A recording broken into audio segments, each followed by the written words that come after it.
Nagmalasakit na tumulong pero pinatay. Yan ang sinapit ng nurse na nagmagandang loob sa rider na naaksidente sa Caloocan City. May report si James Agustin.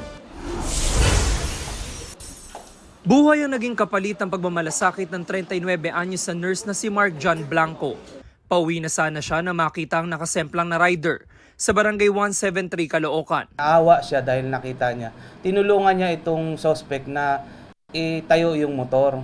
Ngayon itong pagtayo ng motor, hindi na mapaandar ng suspect yung motor. Kaya nagalit siya dun sa biktima, bakit daw hindi na umaandar yung motor niya.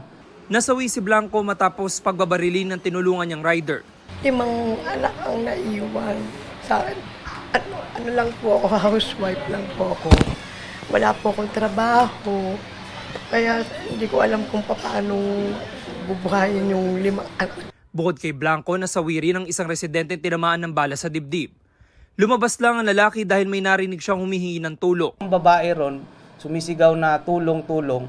Lumabas naman itong pangalawang biktima, binaril din. Nahagip sa CCTV ang pagtakas ng 54 anyos sa sospek na isang security officer na galing daw sa inuman.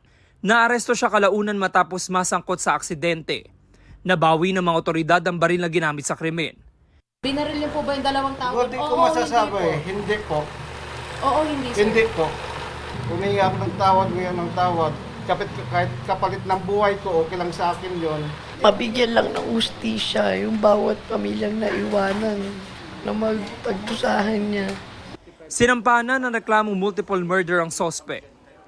James Agustin, nagbabalita para sa GMA Integrated News. Huwag magpahuli sa mga balitang dapat ninyong malaman. Mag-subscribe sa GMA Integrated News sa YouTube. Sa mga kapuso abroad, subaybayan nyo kami sa GMA Pinoy TV at sa www.gmanews.tv.